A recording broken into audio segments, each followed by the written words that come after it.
साथियों, आज के व्याख्यान में हम निर्मला उपन्यास में परिवार में विधवा की स्थिति, प्रेमचंद द्वारा उठाए गए नारी स्वतंत्रता व समान अधिकार के प्रश्न, स्त्री पुरुष संबंधों तथा बच्चों के संरक्षण की समस्या पर विचार करेंगे।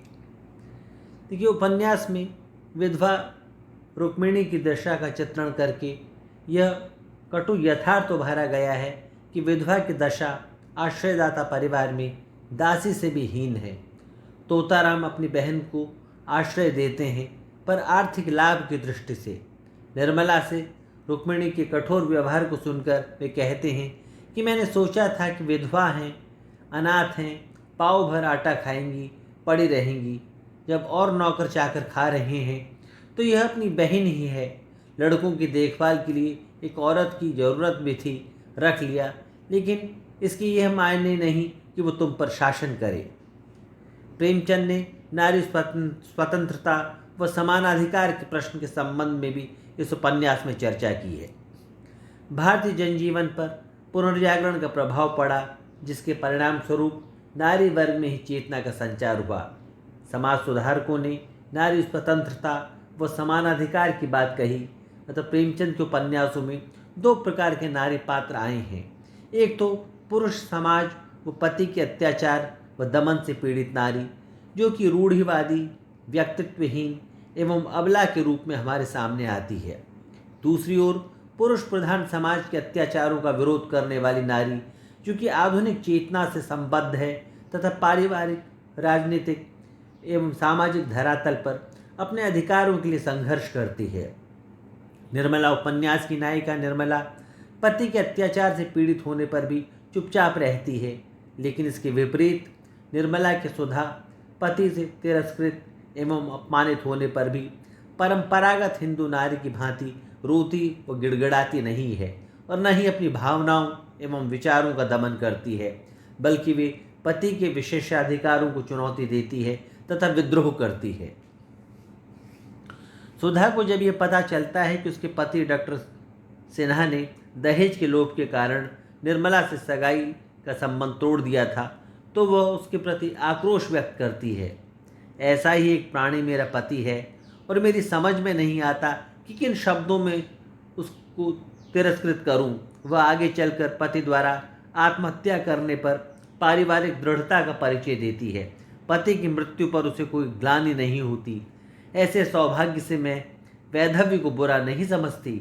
दरिद्र प्राणी उस धनी से कहीं अधिक सुखी है, जिसे उसका धन सांप बनकर काटने दौड़े।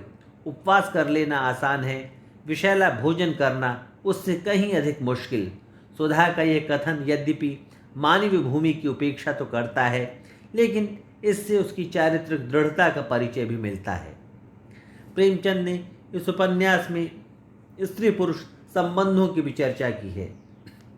उपन्यास में प्रेमचंद ने अनमेल विवाह के दुष्परिणाम को अधिक यथार्थ, मार्मिक और मनोवैज्ञानिक ढंग से चित्रित किया है।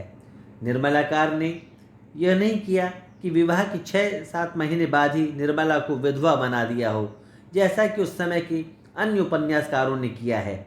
इसके विपरीत उन्होंने उस यथार्थ समस्या को उठाया है जिसका सामना नारी को सधवा रहते हुए करना पड़ता है। निर्मला युवती थी, अतः यौवनोचित सभी उपकरणों को वो स्वीकार कर सकती थी। उसे बनाव श्रृंगार भी बुरा नहीं लगता था, किंतु उसका मन तोताराम जैसे पति को उसका भोक्ता न मानता था। तोताराम को ये भय हमेशा लगा रहता था कि निर्मला जैसी सुंदर युवती मुंह पर झुर्रियाँ पड़े बुढ़े को प्रेम नहीं कर सकती। इसीलिए वो प्रेम प्रदर्शन में थोड़ा अतिवाद से काम लेता है, लेकिन निर्मला को इन बातों से घृणा होती थी। वही बातें जिन्हें किन्हीं युवक के मुंह से सुनकर उसका हृदय प्रेम से उन्मत्त हो जाता, वकील साहब के मुंह से निकलकर उसके हृदय पर आघात करती थी। निर्मला को महसूस होता था कि यूं उनमें बातों में रस न था, हृदय न था, केवल बनावट थी, धोखा था और था शुष्क नीरस शब्दाडंबर। उम्र की असमानता पति पत्नी के संबंधों में कितना मानसिक वैषम्य उत्पन्न कर देती है, यह उपयुक्त उदाहरण से जाना जा सकता है। अवस्था का भेद मिटाना उसके वश की बात नहीं थी। निर्मला जब पति को प्रसन्न करने के लिए सस्ती थी तो वह खंडर पति के सामने रत्न जटित चित्रशाला जैसी लगती थी, और यदि वह ऐसा न करती थी तो पति समझते थे कि उसने उनके बुढ़ापे से दुखी होकर वैराग्य ले लिया है। दोनों ही परिस्थितियों में अपने को बेमेल पाकर निर्मला असहनीय मानसिक कष्ट सहती है। जीवन के इस कठोर सत्य को वह इन शब्दों में प्रकट करती है। न वह जवान हो सकते हैं और न मैं बुढ़िया हो सकती हूँ। जवान होने के लिए वे न जाने कितने रस व भस्म खाते हैं। मैं बुढ़िया बनने के लिए दूध घी सभी छोड़ बैठी हूँ, लेकिन न उन्हें पौष्टिक पदार्थों से ही कुछ लाभ होता है और न मुझे उपवासों से। बच्चों के संरक्षण की समस्या को भी प्रेमचंद ने निर्मला उपन्यास में उठाया है। निर्मला में तोताराम के तीनों पुत्र उचित संरक्षण के अभाव में पीड़ित अनुभव करते हैं। 2 उनमें से आत्महत्या करते हैं तथा तीसरा साधु के चंगुल में फंस जाता है। दाने पर मंडराता हुआ पक्षी अंत में दाने पर गिर पड़ा। उसके जीवन का अंत पिंजरे में होगा या व्याध की छुरी के तले, यह कौन जानता है। निर्मला सौतेली माँ है, पर उसे इसका दोषी नहीं माना जा सकता। तोताराम के परिवार में जो परिस्थितियां उत्पन्न होती हैं उनके मूल में अनमेल विवाह है। जियाराम की तो माता पिता पर से आस्था उठ जाती है और वह स्पष्ट कहता है, इन्हीं ने मैया की हत्या की है और एक दिन मौका पाकर हम दोनों भाइयों की भी हत्या करेंगे। बचपन में आस्थाओं का टूटना व्यक्ति को विध्वंसक बना देता है। यहीं से आपराधिक प्रवृत्ति का अंकुर बच्चे के हृदय में फूटता है। यारों, जियाराम के दोस्तों ने उसे संदूक को सराफे में पहुंचा दिया था और औने पौने में बेच भी डाला था। इस प्रकार प्रेमचंद पारिवारिक व सामाजिक समस्याओं के एक अप्रतिम व्याख्याता, विवेचक और विश्लेषक के रूप में सामने आते हैं।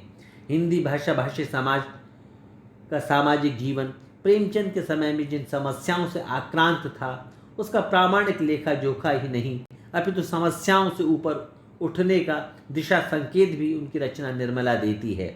सामाजिक जीवन की एक स्पष्ट